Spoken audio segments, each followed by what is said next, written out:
It was 2 a.m. Rajan had been driving for 6 hours straight when he saw her, a young woman in a white dress, standing alone on the side of Highway 48. He slowed down. He shouldn't have. Rajan was a truck driver who had made the Mumbai to Pune run hundreds of times. He knew every curve of that highway, every pothole, every chai stall that stayed open past midnight. He was not a superstitious man. He did not believe in ghosts. That changed on the night of October 14th. It had been raining for 3 hours, the kind of rain that turns headlights into blurry halos and makes the road disappear just 10 feet ahead of you. Rajan had his window cracked, trying to stay awake, when he saw her. She was standing at the 48-kilometer marker, no umbrella, no bag, completely still.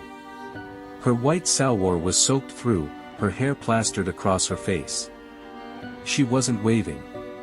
She wasn't moving. She was just standing there, staring at his truck as it approached. Any sane driver would have kept going. But Rajan had a daughter her age. He pulled over. "Where are you going?" he asked, leaning out the window. She looked up. Her face was pale, too pale, but she smiled and said, "Pune. My family is waiting." He unlocked the door. She climbed in without a word and sat rigidly in the passenger seat, hands folded in her lap, eyes straight ahead. Rajan noticed she left no water on the seat. No wet footprints on the floor mat. For a woman who had been standing in the rain, she seemed almost dry. He told himself the overhead light was playing tricks. They drove in silence for 20 minutes. He tried making conversation. She answered in short, flat sentences. Yes, she lived in Pune. Yes, she had been waiting a long time.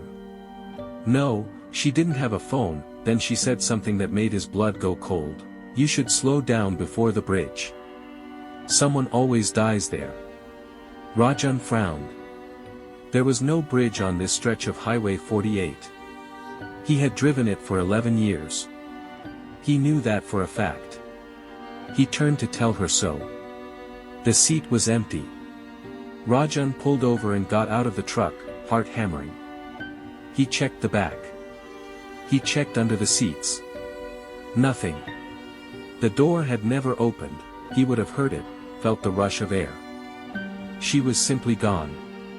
He drove the rest of the route in silence, hands shaking. The next morning, he told his story to the dhaba owner near the Pune depot, a man who had been working that stretch for 30 years. The old man didn't look surprised. White dress. Young girl. Around the 48-kilometer marker.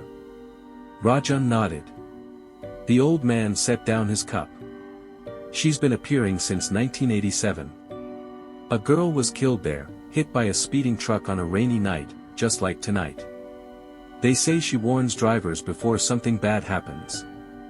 Rajan felt ice in his stomach. Warns them about what?